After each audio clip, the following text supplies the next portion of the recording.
Hello friends, आपके अपने YouTube channel MIM news bulletin में आपका हार्दिक स्वागत है। बिहार में 7वें चरण की शिक्षक बहाली की लेटेस्ट अपडेट्स देने के साथ साथ इस वीडियो में हम आपको बताएंगे कि ऑनलाइन वेब पोर्टल जिसके द्वारा 7वें चरण की बहाली में जो एप्लीकेशन है, जो आवेदन की प्रक्रिया है वह ली जाएगी, तो उस वेब पोर्टल का निर्माण कितना पूरा हुआ है, साथ ही जो नए पद 7वें चरण की शिक्षक बहाली में जोड़े जाएंगे उनके बारे में चर्चा करेंगे। फिर जो निवेदन माननीय विधानसभा सदस्य द्वारा किए गए हैं उसके बारे में बताएंगे। साथ ही STD अभ्यर्थियों के द्वारा जो आंदोलन किया जा रहा है उसके बारे में भी आपको रूबरू कराया जाएगा।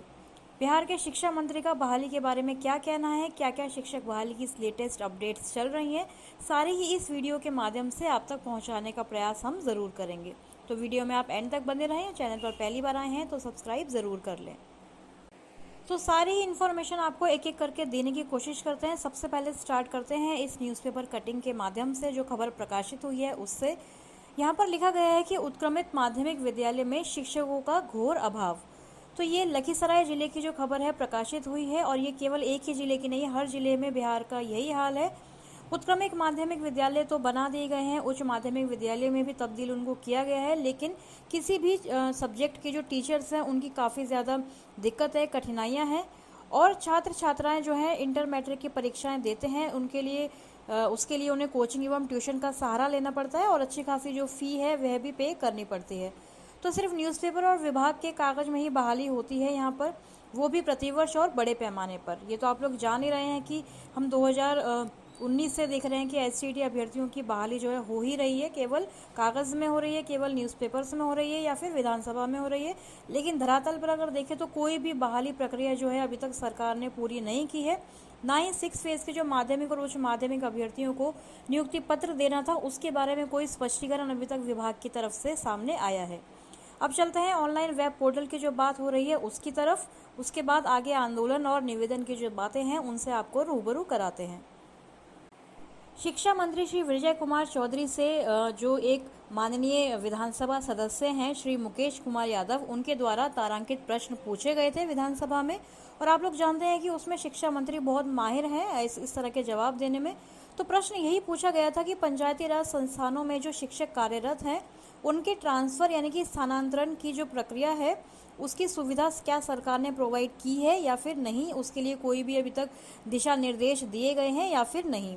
तो इस पर शिक्षा मंत्री ने देखिए जो जवाब दिया है उसकी तरफ आपको लेकर चलते हैं। अगर आप देखेंगे B कॉलम में अगर आप जाएंगे तो शिक्षा मंत्री ने यहाँ पर लिखा है कि स्थानांतरण यानी कि ट्रांसफ़र संबंधी जो सेवा शर्त वगैरह है उनका निर्धारण हुआ है। साथ ही ट्रांसफ़र के लिए एक आवेदन प्राप्त करने की प्रक्रिया ऑनलाइन करने हेतु सॉफ्टवेयर भी तैयार किया जा रहा है। तो देखिए यहाँ पर जो शिक्षकों का ट्रांसफ़र है वह ऑनलाइन तरीके से हो, इसके लिए वेब पोर्टल यानी कि सॉफ्टवेयर का निर्माण कार्य चल रहा है, ऐसा शिक्षा मंत्री विजय कुमार चौधरी ने क्लियर जो जवाब है वह दिया है। तो ये देखिए जब वेब पोर्टल यहाँ इस ट्रांसफ़र प्रक्रिया के लिए स्थानांतरण के लिए बनाया गया है तो ज़रूर ही 7वें चरण जो शिक्षक बहाली के लिए जो वेब पोर्टल बनाया जाएगा उसके लिए भी एक टीम जो है गठित की जाएगी, और ये जो टीम है सॉफ्टवेयर डेवलपमेंट का काम जो भी करेगी वो इस टीम के द्वारा ही किया जाएगा। तो यहाँ पर जो सवाल है वह यही खड़ा होता है कि 7वें चरण की बहाली की घोषणा की बात चल रही है। पिछले दिनों हमने देखा था जो वरिष्ठ पत्रकार हैं रजनीश कुमार, उनके द्वारा भी यह कहा गया कि 6ठे चरण की प्रक्रिया जल्द पूरी हो जाएगी, होली के बाद कोई जो है खुशखबरी या फिर अप्रैल के महीने में 7वें चरण की घोषणा संबंधित अपडेट आएगी। लेकिन उनसे या फिर शिक्षा विभाग से, शिक्षा मंत्री से पहले तो यह अभ्यर्थियों को जानने की ज़रूरत है कि जो ऑनलाइन वेब पोर्टल की बात हुई थी वह कितनी पूरी हुई है, क्योंकि ट्रांसफ़र के लिए भी बहुत समय पहले से ही जो सॉफ्टवेयर बनाया जा रहा है और अभी तक भी वह पूरा नहीं हुआ है। तो क्या ऑनलाइन अप्लाई के लिए 7वें चरण के लिए सरकार ने जो ऑनलाइन वेब पोर्टल है उसका निर्माण कर लिया है, या फिर इस बार भी अभ्यर्थियों को ऑफलाइन अप्लाई करना होगा और हज़ारों रुपए जो हैं खर्च करने होंगे, हर एक नियोजन इकाई में जाकर वहां पर चक्कर लगाना होगा, आवेदन करना होगा। तो इसलिए इसके लिए अभ्यर्थियों को पहले तो यह चाहिए कि वेब पोर्टल की मांग करें कि क्या उसका क्रिएशन हो गया है, वह पूरा तैयार हुआ है, डेवलप हुआ है या फिर नहीं हुआ है। कल एक और शिक्षा विभाग का जो पत्र है वह जारी हुआ था, जिसमें यह बताया गया था कि पढ़ाई में नेपाल का जो सर्टिफिकेट है वह मान्य होगा। लेकिन शिक्षक नियोजन में बाधक बनने से जो नियुक्ति पत्र अटक गया है, उसके बारे में अखबारों ने भी आज ये जो तमाम अगर न्यूज़पेपर्स आप देखेंगे तो यही खबर प्रकाशित हुई है कि 10वीं का जो सर्टिफिकेट है नेपाल का होने की वजह से नियुक्ति पत्र रोक दिया गया, और इसी की वजह से जो सरकार ने जो लेटर है वह जारी किया, जिसमें ये सारे जो चीज़ें हैं, जो आदेश है, उसमें लिखा गया कि नेपाल से अगर आपने मैट्रिक किया है किसी भारतीय ने तो वह आपका वैलिड माना जाएगा। और इस लेटर को तमाम जैसे कि वरिष्ठ पत्रकार रजनीश कुमार हैं, पूर्व प्रारंभिक शिक्षा निदेशक जो हैं, प्राथमिक शिक्षा निदेशक रंजीत कुमार, उन्होंने भी ट्वीट किया, और जो रवि प्रकाश हैं वर्तमान के प्रारंभिक शिक्षा निदेशक, सभी के द्वारा यह ट्वीट के जरिए जो ये लेटर है, जो ये जानकारी है, साझा की गई। तो यदि आपने नेपाल से भी मैट्रिक किया है और आप भारतीय हैं तो भी आप बिहार में शिक्षक बन सकते हैं। लेकिन 7वें चरण में जो डोमिसाइल पॉलिसी की बात हो रही है उस पर सरकार को पूरी तरह से ध्यान देने की ज़रूरत है, क्योंकि अन्य राज्यों के ही पहले अभ्यर्थी जो है नौकरी ले जाते थे बिहार में, और अब नेपाल से भी आप मैट्रिक करके आगे अगर यहाँ पर नौकरी ले लेते हैं तो ये कहीं ना कहीं बिहार के अभ्यर्थियों के साथ नाइंसाफ़ी है। तो इसलिए इस चीज़ पर भी हमें जोर देना है कि 7वें चरण में डोमिसाइल पॉलिसी लागू हो, उसके बाद ही सरकार नोटिफिकेशन निकालने के बारे में ये सोचे कि नोटिफिकेशन में हमें यह चीज़ क्लियरली मेंशन करनी है कि केवल बिहार के ही अभ्यर्थी उसमें अप्लाई कर पाएंगे। अब 7वें चरण की बहाली में नए पदों की अगर बात करें तो देखिए अखबारों के हवाले से यह खबर भी आई है कि लगभग 700 +2 स्कूलों को मिलेंगे नए भवन। तो यहाँ पर शिक्षा विभाग ने राज्य के करीब 677 उत्क्रमित उच्च माध्यमिक विद्यालयों को नए भवन उपलब्ध कराने का फैसला तो ले लिया है। तो नए भवन के निर्माण में आप लोग जानते हैं कि करोड़ों रुपए जो है खर्च कराए जाएंगे। इसमें पुस्तकालय बनेगा, प्रयोगशालाएं होंगी, कंप्यूटर रूम होगा, सारी चीज़ें होंगी। लेकिन कंप्यूटर रूम के लिए कंप्यूटर टीचर्स भी होने चाहिए। विद्यालय अगर बन रहा है, भवन बन रहा है, तो उसमें जो विद्यार्थी आएंगे उनको पढ़ाने के लिए शिक्षकों भी होने चाहिए। तो इसके बारे में सरकार कोई भी ध्यान नहीं दे रही है कि कितने पद जो हैं सरकार को 7वें चरण में निकालने हैं। लगातार शिक्षा मंत्री यह कह रहे हैं कि हमें अलग से कोई भी स्कूल नहीं बनाना है गर्ल्स के लिए, हमें को एजुकेशन का भी ध्यान रखना है, हमें नए भवन का निर्माण भी करना है। लेकिन और आप खबर पढ़ेंगे आज के अखबारों में कि माध्यमिक विद्यालयों में रात्रि प्रहरी की बहाली जो है उसकी भी नियुक्ति जो है सरकार स्टार्ट करने वाली है। शिक्षा मंत्री ने कहा है कि रात्रि प्रहरी को 5,000 रुपये दिया जाना संतोषजनक तो नहीं है, लेकिन पद रिक्त रहने की वजह से तत्कालिक व्यवस्था के तहत यह किया जा रहा है। अगर अपने कोष से अगर कोई विद्यालय अधिक देना चाहता है तो इसके लिए मना नहीं है। तो रात्रि प्रहरी की बहाली भी यहाँ पर चल रही है, इसकी भी बातें चल रही हैं। लेकिन शिक्षकों की बहाली के लिए शिक्षा मंत्री अभी कोई भी संतोषजनक जवाब नहीं दे रहे हैं, क्योंकि फिलहाल तो उन्होंने 6ठे चरण के प्राथमिक शिक्षक अभ्यर्थियों को नियुक्ति पत्र दे दिया है। तो इसी की जो है अभी तक वाहवाही लूटने में वह लगे हुए हैं। आगे कोई भी जो 7वें चरण की बहाली है उसके बारे में कोई भी स्टैंड उनका क्लियर नज़र नहीं आ रहा है। तो आज 9 मार्च है, 11 मार्च को एक बार फिर से STAT मेरिटधारी अभ्यर्थी जो हैं मेरिट सर्टिफिकेट की कॉपी लेकर गर्दनीबाग पटना पहुंचने वाले हैं, और उनकी यही मांग है कि सरकार से नियुक्ति का शेड्यूल वह जल्द से जल्द जारी करवाएं। अभ्यर्थियों का कहना है कि हमें 7वें चरण से कोई लेना देना नहीं है। विज्ञापन के अनुसार जो भी चयनित अभ्यर्थी हैं, यानी कि जो मेरिटधारी अभ्यर्थी हैं, 30,675 उनको अतिशीघ्र नियुक्ति दी जाए। तो धरना प्रदर्शन हो रहा है, आंदोलन हो रहा है, लगातार सारी चीज़ें हो रही हैं, क्योंकि स्कूल्स में शिक्षक नहीं है। अभी कितने सारे स्कूल्स जो हैं अपग्रेडेड हुए हैं, लेकिन कहीं भी कोई भी जो शिक्षक है किसी भी सब्जेक्ट का, माध्यमिक उच्च माध्यमिक में अगर आप देखेंगे तो नहीं है। तो इसलिए ये जो अभ्यर्थी हैं फिर से एक बार आंदोलन करने के लिए मजबूर हैं।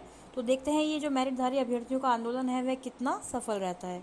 अब चलते हैं निवेदन की तरफ। देखिए कौन सा निवेदन जो है वह किया गया है। यहाँ पर जो सुदामा प्रसाद हैं, सभापति हैं बिहार विधानसभा के, तो इनके द्वारा एक जो निवेदन है बिहार विधानसभा के सचिव को किया गया है, जिसमें उन्होंने लिखा कि बिहार विधानसभा की प्रक्रिया तथा कार्य संचालन नियमावली के नियम 292 के तहत अत्यंत लोक महत्व के विषय पर निवेदन की सूचना देता हूँ।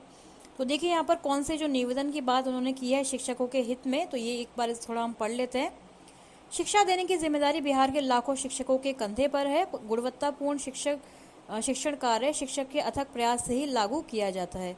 तो यहाँ पर पेंशन को लेकर उन्होंने जो ये निवेदन है किया है, उन्होंने लिखा है कि बिहार में नियोजित शिक्षक एवं नियमित शिक्षक दोनों शिक्षा निवृत्ति के पश्चात खाली हाथ लौटने को मजबूर हैं, जबकि अन्य जो राज्य हैं उनमें पुरानी पेंशन योजना को लागू किया जा रहा है।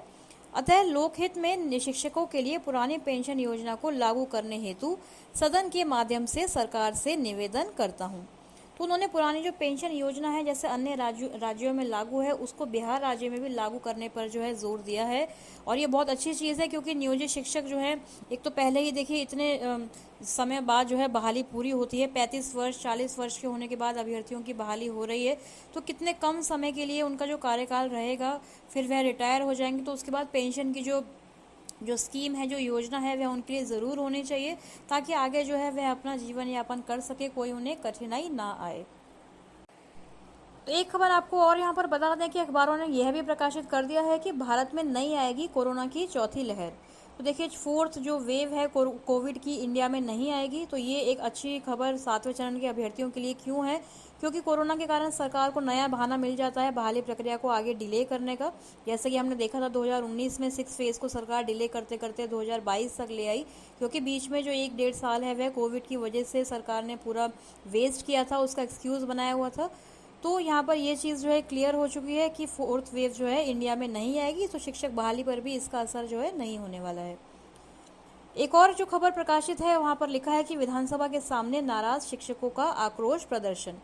तो यहाँ पर भी पुरानी पेंशन व प्रोन्नति की मांग को लेकर जो है शिक्षकों ने एकजुटता दिखाई है और गर्दनी बाग में धरना व प्रदर्शन किया गया पुरानी पेंशन व प्रोन्नति की मांग को लेकर। तो ये सारी चीज़ें हो रही हैं। सैलरी की अगर बात करें, पेंशन की बात करें, सारी योजनाएं जो हैं शिक्षकों के लिए, सैलरी भी जो है टाइम पर नहीं मिलती है। होली का फेस्टिवल जो है आने वाला है, त्यौहार आने वाला है, लेकिन फिर भी जो शिक्षक हैं उनको अभी तक टाइमली सैलरी का कोई भी जो अपडेट है, कोई भी जो न्यूज़ है वह नहीं दी गई है। खबरों की बात करें तो पटना ने मारी बाजी, बढ़ोतरी के साथ शिक्षकों को वेतन मिला। तो देखिए 15% जो इंक्रीमेंट हुआ था उसमें बहुत सारे ज़िलों में अभी तक वेतन की कोई भी जो है उपलब्धता नहीं हुई है। मैनुअल पे स्लिप है, कहीं डिजिटल सिग्नेचर्स की कमी है, लेकिन पटना में जो है यहाँ पर वेतन भुगतान हो जाने की पूरी संभावना दिख रही है 2 दिन के अंदर, ऐसा अखबारों ने प्रकाशित कर दिया है। तो 3 दिनों के अंदर जो है सभी जिलों के डीईओ को स्पष्टीकरण देना था, लेकिन इस पर कोई स्पष्टीकरण दिया गया या फिर सभी जिले जो हैं अभी तक यही बहाना बनाकर बैठे हुए हैं कि उनकी जो है कार्रवाई पूरी नहीं हुई है। तो इससे देखिए शिक्षकों को ही प्रॉब्लम आती है। ये सारी खबरें आप लोगों को जानना बेहद ज़रूरी है, क्योंकि आप लोग भी अगर 6 फेज़ में या 7 फेज़ में शिक्षक बन रहे हैं तो आपको पता होना चाहिए कि बिहार में सैलरी पे होने का जो प्रक्रिया है, जो प्रोसेस है, वह कितना ज़्यादा मतलब कितना मुश्किल है। टाइमली सैलरी बिल्कुल नहीं मिलती है, हर चीज़ के लिए आपको धरना, आंदोलन, प्रदर्शन करना पड़ता है। तो इस वीडियो में फ़िलहाल यही सारी अपडेट्स हैं। आगे कोई भी अपडेट आती है तो उससे आपके साथ ज़रूर शेयर करेंगे। तब तक के लिए हमारे चैनल MIM न्यूज़ बुलेटिन से आप जुड़े रहें, कनेक्टेड रहें। Thank you for watching.